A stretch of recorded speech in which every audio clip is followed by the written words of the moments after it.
Hello tout le monde, j'espère que vous allez bien. Je m'appelle Laurie et je viens vous parler de lecture. Comme vous pouvez le remarquer, je suis à l'extérieur en ce moment. Il fait encore chaud, fait que il fait chaud aujourd'hui, fait que je me suis dit pourquoi pas venir faire une petite vidéo aujourd'hui à l'extérieur. C'est une des dernières journées, je pense qu'il va faire aussi chaud avant hiver en fait. Fait que je me suis dit pourquoi pas, c'est ça, venir vous parler un peu à l'extérieur. Aujourd'hui, c'est pas tant sur des lectures, mais plus genre une vidéo blabla. Et le thème, c'est les calendriers de l'Avent. Vous allez me dire pourquoi tu viens de parler des calendriers de l'Avent. Octobre n'est même pas encore fini. Je vous explique tout ça dans pas long. Puis aussi, ben, c'est quoi le lien entre la lecture et les calendriers de l'Avent. Je vous dis ça dans quelques instants. Mais ça, je vais venir faire une petite vidéo plus discussion ouverte. Fait que n'hésitez pas à me dire ce que vous en pensez en commentaire. Donc j'y vais. Fait que pourquoi je viens vous parler des calendriers de l'Avent? C'est que je commence déjà à avoir plein de publicités en ligne sur justement les calendriers de l'Avent. Par exemple, mon chum m'a déjà acheté un calendrier de l'Avent pour l'été, pour décembre, du David City. Fait qu'il y a un thé à ouvrir jusqu'au 25. Lui, il a reçu un calendrier de Lego. Puis il y a plein de publicités que je vois pour les calendriers de la vente de maquillage, de produits pour le visage, de tout ça. Fait que là, je me suis dit, j'ai jamais vu de calendrier de l'Avent sur le thème des livres et tout ça. Puis je me suis dit, ça pourrait être vraiment intéressant comme affaire. Parce que, ben justement, je pense qu'il y a quand même une grande communauté qui serait probablement intéressée par ça, moi inclus. Fait que je me suis dit, ben pourquoi il n'y en a pas? Parce que, ben, on s'entend dans le monde de la lecture, il n'y a pas seulement les livres, il y a aussi tous les petits goodies qui viennent alentour de ça. Puis ça, ben il y a un seul calendrier de l'Avent que j'ai, ben puis calendrier de l'Avent c'est un grand mot, que j'ai vu passer sur par rapport au monde livresque, et c'est au Renaud-Bré. Puis à chaque journée jusque du 1er décembre au 25, à chaque journée il y a un concours pour différents prix. Fait que il y a genre des livres de différentes maisons d'édition. Fait que pour différentes journées, il peut y avoir des différents lots. Puis des maisons d'édition spécifiques donnent un lot spécifique à une journée.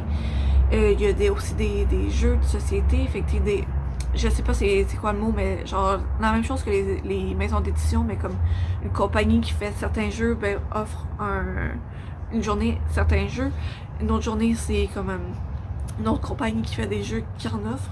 Fait que j'ai vu ça, ces concours-là passer sur le site, sur le site Facebook et Instagram de Renaud-Bré. Puis ça, à chaque journée, on doit s'inscrire au concours pour avoir une chance de gagner le prix de cette journée-là. Puis on n'est pas obligé de participer à chaque journée si le prix ne nous intéresse pas. Parce que, par exemple, je reprends des exemples que j'ai vus les dernières années. C'est genre j'y vais par la mémoire, fait que c'est pas vraiment des catégories spécifiques. Mais tu sais, il y a certaines journées que je sais que c'est des livres un peu plus pour enfants. Il y a des jeux aussi pour enfants, souvent qui sont qui sont mis dans des prix, genre et tout ça. Fait que je sais que ça se fait, mais c'est vraiment plus rare que, par exemple, le maquillage, que je vois ça passer souvent. Par exemple, avec Sephora, je sais qu'il y en a un. Je pense que j'ai vu aussi MAC, MAC, qui est la compagnie qui en font un. Je sais que Yves Rocher, qui est plus soins du visage, mais qui ont aussi un peu de maquillage, ils en font un. Les jeux de société, ben Lego, ils en font un. En fait, il y en a plusieurs, les Lego. Par exemple, cette année, mon chum, il y a Harry Potter. Il y a les années précédentes, je sais qu'il y a aussi eu genre des Lego Star Wars. Puis je pense qu'à chaque année, il y a différents sets de Lego pour Advent Calendar, genre le calendrier de Noël. Mais ça fait que c'est genre tout ça pour dire que c'est vraiment plus rare dans le monde de la littérature. Puis je pense que ça pourrait bien se vendre s'il y avait un calendrier de l'Avent dans genre pour les livres et tout ce qui est goodies de littérature. Et c'est ça, je pense que c'est quand même un peu plus compliqué parce que par exemple les gros magasins, là je pense à justement Renaud-Bré, à Archambault, Québec Loisirs, tout ça. Souvent c'est plus varié, on va dire. Fait que par exemple Archambault, Renaud-Bré, ils ont vraiment des jeux de société, des livres, un peu des... Ben, je sais qu'il y a des calendriers, il y a des aimants, il y a des signets, il y a des... tout ça. Fait que c'est pas que des livres. Et on s'entend, ben, les livres, ils peuvent avoir des grands formats. Les jeux de société, ça peut être des gros formats aussi. Fait que c'est un peu plus dur de faire comme 25 jours, un calendrier de 25 jours individuel, on va dire, pour une personne. Versus ce qui est genre un calendrier de l'Avent collectif, on va dire, avec des concours comme Renaud-Bré fait déjà. Ouais, je sais pas trop si c'est clair ce que je dis. J'ai essayé de le redire autrement. Parce que, par calendrier, j'ai au moins redéfinir ce que j'entends par calendrier collectif et calendrier individuel en donnant des exemples. Par exemple, on connaît le calendrier de chocolat qu'à chaque journée, on ouvre une case, on prend un chocolat puis on le mange. Ça, c'est l'exemple parfait pour calendrier individuel. Tu t'en achètes un, tu le prends où? Tu le prends puis c'est pour toi tout seul. Il n'y a pas d'autres personnes qui viennent piger dedans à part si tu leur donnes ton chocolat, tu sais. Fait que c'est ça que je veux dire par calendrier individuel. En fait, c'est que tu vas l'acheter au magasin puis tu le rapportes chez toi puis c'est pour toi. Puis chaque prix, souvent c'est un calendrier déjà préfet avec les prix qui sont déjà à l'intérieur. Tandis que le calendrier collectif, excusez-moi, le seul exemple que j'ai en fait, c'est celui du Renaud-Bré où il n'y a pas de boîte préfaite que tu vas acheter. C'est vraiment, le 1er décembre, il y a un concours, tu rentres ton nom, tu as peut-être une chance de gagner, mais ça se peut que tu gagnes pas non plus. La deuxième journée, il y a un autre prix, tu participes si tu veux ou pas, mais il n'y a pas de calendrier que tu ramènes chez toi. C'est vraiment, tout le monde peut participer et c'est pas individuel. C'est ça que je sous-entends par ça. D'où viennent les difficultés avec le monde de la littérature à faire un calendrier de l'Avent, selon moi. Parce que, c'est comme je disais, un livre, ça peut prendre la place. Donc, puis je reprends l'exemple des grosses librairies, ils peuvent quand même pas mettre genre 25 gros livres dans un calendrier de l'Avent. Ça ferait un calendrier immense et vraiment lourd, parce qu'on s'entend 25 livres, ça devient rapidement lourd à traîner. Fait que c'est comme pas tant pratique.